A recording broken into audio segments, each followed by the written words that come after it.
Hi and hello everyone. तो बहुत सारे बच्चे मुझसे पूछ रहे हैं कि सर जीएससी का कट ऑफ क्या जाएगा, गवर्नमेंट आयुर्वेदिक कॉलेज का कट ऑफ क्या जाएगा। कुछ लोग पूछ रहे हैं कि सर गवर्नमेंट डेंटल कॉलेज का कट ऑफ क्या जाएगा। कुछ लोग पूछ रहे हैं कि वेटेनरी का कट ऑफ क्या जाएगा। कुछ लोग बोल रहे हैं कि फिजियोथेरेपी का कट ऑफ क्या जाएगा। तो अब ये तो आपको पता ही है किसमें कितने कॉलेज हैं, क्या है, कैसे हैं। इस बार ये उम्मीद की जा सकती है कि फिजियोथेरेपी के एक दो और गवर्नमेंट कॉलेज आ सकते हैं, ऐसा चल रहा है। लेकिन अभी मैं ये मान के चलूँगा कि एक ही कॉलेज है, तो मैं सभी कोर्सेज का इस वीडियो में आपको कट ऑफ बता दूंगा एक साथ, जिससे कि आपको अलग अलग वीडियो ना देखना पड़े। तो सबसे पहले हम बात कर लेते हैं BAMS की।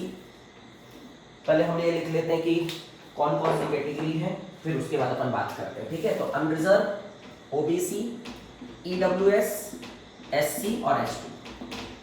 अब जैसा कि आप लोग जानते हैं कि यार MBBS का कट ऑफ बढ़ ही रहा है, तो बाकी कैटेगरीज का भी कट ऑफ बढ़ेगा ही बढ़ेगा, बिल्कुल सही। बाकी कोर्सेज का भी कट ऑफ बढ़ेगा ही बढ़ेगा। इनकी काउंसलिंग कैसे होती है ये भी मैं तुमको बताते जाऊंगा। देखो, जैसे आपका हो गया MBBS, BDS और फिजियोथेरेपी, इसका CGDME कराता है। और फिजियोथेरेपी की काउंसलिंग MBBS BDS के स्टार्ट, MBBS और BDS के एक साथ होती है। उसके स्टार्ट होने के एक महीने बाद हमारी फिजियोथेरेपी की काउंसलिंग स्टार्ट होती है, जो कि CGDME ही करवाता है। अगर हम बात करें कि VMS की कौन करवाता है, तो आयुष काउंसलिंग कराता है। VMS हो गया, VHMS कोर्स हो गया, VNYS कोर्स हो गया, इनकी कौन करवाता है, इसकी आयुष काउंसलिंग कराता है।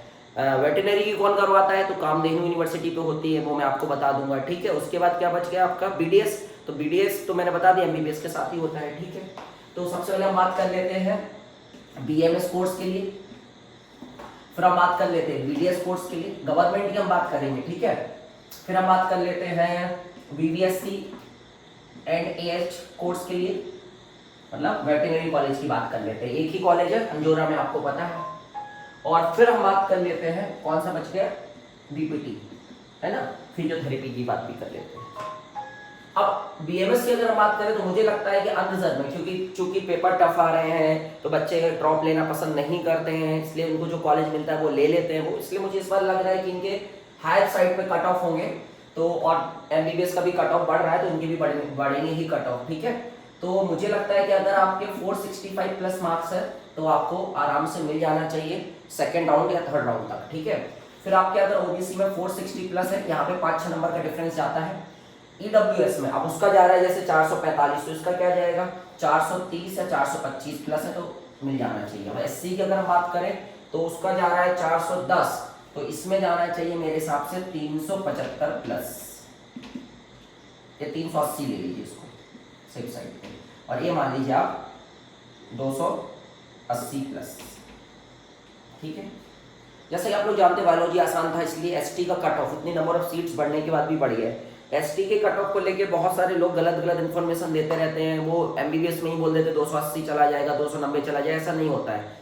ST का कट ऑफ जैसा कि मैंने आपको बताया 5.5 लाख रैंक है, मतलब 5,40,000 तक तो सेफ साइड पे हो, और बाकी 5,60,000 तक में भी आपको कॉलेज मिल सकता है, मतलब 310-308 के आसपास कट ऑफ आ सकता है। अगर हम BDS की बात करें तो BDS में 4, इससे आप थोड़ा सा ज़्यादा ही लेके चलिए, क्योंकि एक ही कॉलेज है, तो इसमें आप 470 प्लस ले लीजिए, या आप 468 प्लस ले लीजिए, लास्ट राउंड तक आप लगे रहिए, मिल जाएगा। इसमें आप 462 प्लस ले लीजिए।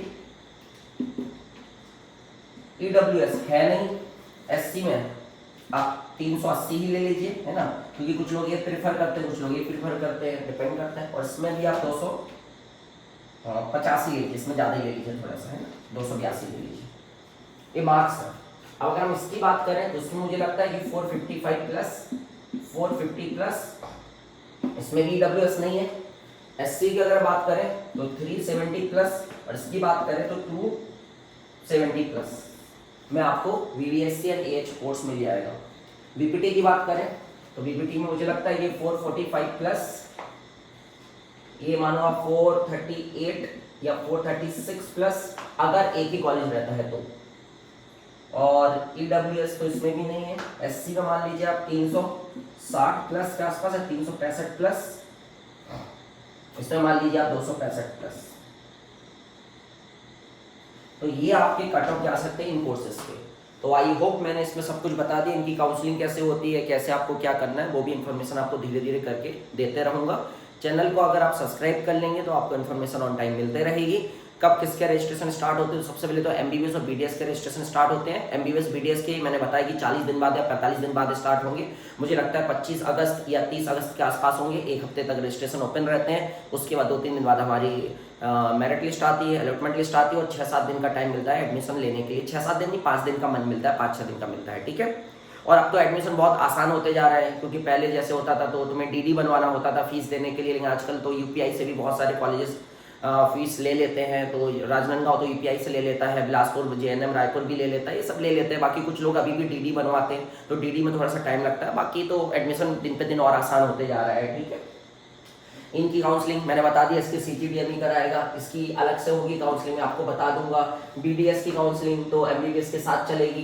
बीएमएस की काउंसलिंग जो है वो आयुष काउंसलिंग कराएगा। तो कैसे क्या होता है, कहाँ पर रजिस्ट्रेशन कराएं, वो बताते जाऊँगा। तो सबसे पहले एमबीबीएस बीडीएस हो गया, फिर उसके बाद आपकी आयुष काउंसलिंग स्टार्ट होगी 10 दिन बाद या 15 दिन बाद। उसके बाद आपकी बीपीटी की काउंसलिंग स्टार्ट होगी एमबीबीएस बीडीएस के 1 महीने के बाद। और उसके बाद आपकी फिर वेटरनरी की काउंसलिंग भी 1 महीने बाद लगभग स्टार्ट होगी। तो अभी बहुत टाइम है इसमें लगभग भी 2 महीने हैं, इसमें भी लगभग 2 महीने हैं, इसमें लगभग 1.5 महीने से भी ज़्यादा का समय है। और इसमें तो एमबीबीएस बीडीएस के साथ स्टार्ट होगी तो लगभग 35-40 दिन है।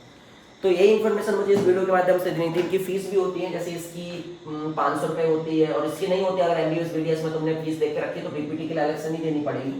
और बीएमएस में भी 500-1000 रुपये के आसपास ऑनलाइन फीस होती है। इसमें कोई सिक्योरिटी डिपॉजिट नहीं होता। और सब में बॉन्ड है, याद रखिएगा। इसमें अभी बॉन्ड नहीं है, लेकिन बीपीटी में भी लास्ट में बॉन्ड आ चुका है, ठीक है।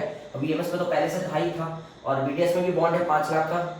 अगर आप 5 लाख का बॉन्ड अगर आप रिजर्व कैटेगरी को, मतलब कॉलेज लेने के बाद अगर आप छोड़ते हो, और सॉरी अनरिजर्व कैटेगरी को तो 5 लाख का है, और रिजर्व कैटेगरी की हो तो 3 लाख का है, ठीक है। इसमें भी 2.5 लाख के आसपास का बॉन्ड आ चुका है, और इसमें भी वही 2-2.5 लाख के आसपास आपको देना पड़ता है। रिमेनिंग फीस का डबल देना पड़ता है, तो लगभग वो 2.5-3 लाख के आसपास निकल के आता है।